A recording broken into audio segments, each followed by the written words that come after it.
Chapter 3. Confident that God isn't bothered when you ask for little things. I don't know why we don't take small things to God in prayer. Is it because we don't think it's worth his time, or because we think we should be able to handle things on our own? All too often, even the seemingly little things are beyond our ability to fix. These small, everyday things can remind us how much we need God every day. There's an interesting verse in the Bible that teaches a big lesson. It's found in 2 Chronicles 16, verse 12. In the 39th year of his reign, Asa was afflicted with a disease in his feet. Though his disease was severe, even in his illness, he did not seek help from the Lord, but only from the physicians. The chapter just before this covers King Asa's reforms. Asa served the Lord wholeheartedly and helped the people remove their idols and return to the Lord. People from other territories came back to Asa's territory in large numbers when they saw the Lord was with Asa. As time went on, Asa started to rely on people rather than God. He aligned himself with the king of Aram rather than asking God for help. God sent a prophet named Hananiah to rebuke Asa. Hananiah said, "Because you relied on the king of Aram and not on the Lord your God, the army of the king of Aram has escaped from your hand. Were not the Cushites and Libyans a mighty army with great numbers of chariots and horsemen? Yet when you relied on the Lord, he delivered them into your hand. For the eyes of the Lord range throughout the earth to strengthen those whose hearts are fully committed to him. You have done a foolish thing, and from now on you will be at war." 2 Chronicles 16, verses 7 to 9. Instead of repenting, Asa put the prophet in prison. The next verse says, "At the same time, Asa brutally oppressed some of the people." In his commentary on Second Chronicles, Paul Winland sheds further light on what was happening. It is a great pity that Asa did not respond to the prophet's plain speaking ways with a forthright confession, as David his father had. Instead, we see him react in a way common to those who don't like the message God sends them. They become angry with the messenger. So angry did Asa become, in fact, that he put Hananiah in prison. The Hebrew word for prison connotes some sort of physical torture, a twisted place, literally. Perhaps this refers to the practice of holding prisoners in uncomfortable positions, limbs distorted in devices like stocks. Jeremiah, we know, suffered a similar fate. Jeremiah 20, verse 2. Asa, the first king to begin a reformation at the encouragement of a prophet, also becomes the first king mentioned in Scripture to physically abuse a prophet. His anger was not satisfied with the torture of a man of God. He also brutally oppressed some of his own people, very likely those who had sided with the prophet. In light of this, the note in my study Bible on 2 Chronicles 16:12 concerning Asa's disease in his feet makes more sense. It reads, "For other examples of disease as punishment for sin, see 2 Chronicles 21 verses 16 to 20, chapter 26 verses 16 to 23, and Acts 12 verse 23. See also 2 Kings 15 verse 5. God allowed this king who had done great and amazing things to suffer, and in his suffering, God hoped Asa would turn to him so he could heal him and show him favor again. But Asa didn't turn to him for healing, and healing didn't come. Wendland points out that the issue was not in seeking a doctor's help, but rather in relying only on the doctors while refusing to seek the Lord. Maybe in your mind, a foot disease is not a small thing. Maybe you would have prayed about it. What about an ingrown toenail? Or a baby who won't sleep? Or a myriad of other seemingly mundane things? Do you pray about those? My fourth child's birth was traumatic, which caused her to have severe bruising. Because of it, she had more red blood cells to break down, which caused too much bilirubin, jaundice, and a sleepy baby who wouldn't eat and had to be placed under a special light to break down the bilirubin. Having a baby who didn't want to eat delayed my breast milk from coming in, so I had a baby who was ready to eat, and I had nothing to give her. I distinctly remember my prayer: God, you tell us to ask for daily bread. My daughter needs milk and I can't make it come in, but you can, and I'm trusting you and asking you to provide what she needs." A few hours later, my milk came in. Breast milk may seem like a silly thing to pray about. What's worthy of your prayers and what isn't? Even as I write that, I hear my mom quoting James: "You do not have because you do not ask." James 4, verse 2. God can say no if it's not in your best interest, but why would you feel to ask Him? I travel a lot. Often, when I get in my car, I ask God to go before me, behind me, and to be beside me. I sometimes, but not always, pray, "Lord, keep the animals off the road." On my last trip home from Appleton, Wisconsin, I saw deer standing next to the road on 3 separate occasions. It was as if they were standing still, waiting, almost as if they had been commanded not to cross yet. Isaiah 31, verses 1 to 3, records God's words to his people.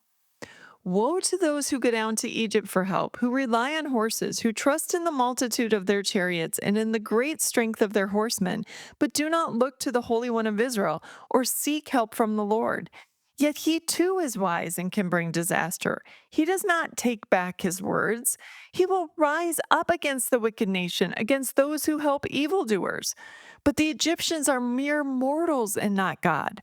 Their horses are flesh and not spirit." How often our prayers show this mentality? We love to rely on men and their wisdom and what they think is best. I was recently in a text thread with 2 friends. One has been having health problems. She sent a list of prayer requests, including one that she gets in to see the right doctor and that the doctor orders the right tests. My first response is always to pray for total healing. But God may choose to heal her through the work of doctors and the medicines they prescribe. There's nothing wrong with asking for help in the little things. God isn't bothered by a request of little things, even if the request is for something as seemingly insignificant as having meat to eat. The Israelites had left Egypt and were traveling through the desert. God was raining bread down from heaven to feed the people, but some troublemakers, my Bible says rabble, a word that I love, started complaining that they didn't have meat.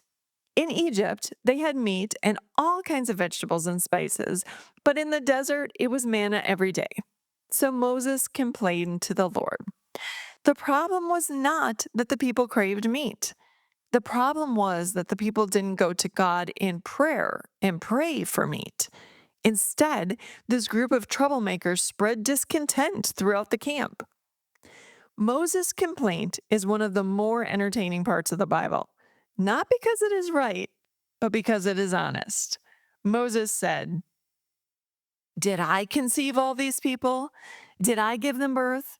Why do you tell me to carry them in my arms as a nurse carries an infant to the land as promised on oath to their ancestors? Where can I get meat for all these people? They keep wailing to me, 'Give us meat to eat.' I cannot carry all these people by myself. The burden is too heavy for me. If this is how you're going to treat me, please go ahead and kill me. If I have found favor in your eyes, and do not let me face my own ruin." Numbers 11, verses 12 to 15. Moses had a meltdown. "Look, God, the people want meat, and honestly, it's just too much. In fact, you know what? Just kill me."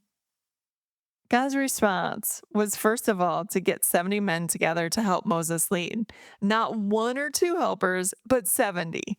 Then God said, "You will not eat meat for just 1 day, or 2 days, or 5, 10, or 20 days, but for a whole month until it comes out of your nostrils and you loathe it, because you have rejected the Lord who is among you and have wailed before him, saying, 'Why did we ever leave Egypt?'" Numbers 11, verses 19 to 20. Moses didn't get it. Looking around, he couldn't see feeding 2 million people meat as a realistic possibility. "Here I am among 600,000 men on foot, and you say, 'I will give them meat to eat for a whole month?' Would they have enough if flocks and herds were slaughtered for them? Would they have enough if all the fish in the sea were caught for them?" The Lord answered Moses, "Is the Lord's arm too short? Now you will see whether or not what I say will come true for you. Chapter 11, verses 21 to 23. Is the Lord's arm too short? Is not a familiar phrase to you and me. 3 other times in the Bible, similar wording about God's arm is used. Deuteronomy 26, verse 8 says, "So the Lord brought us out of Egypt with a mighty hand and an outstretched arm, with great terror and with signs and wonders." Isaiah 52, verse 10 says, "The Lord will lay bare his holy arm in the sight of all the nations, and all the ends of the earth will see the salvation of our God."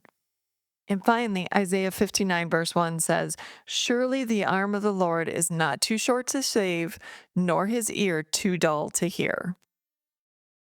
The note in my study Bible for Isaiah 59:1 directs me back to the note on Isaiah 51:5, which notes that the arm symbolizes power.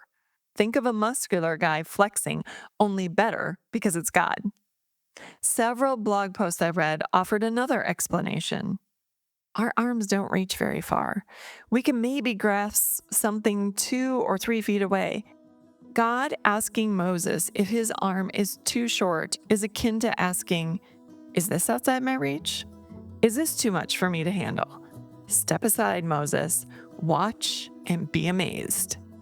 Meat is not a big deal, except for when it's for 2 million or so people wandering in a desert.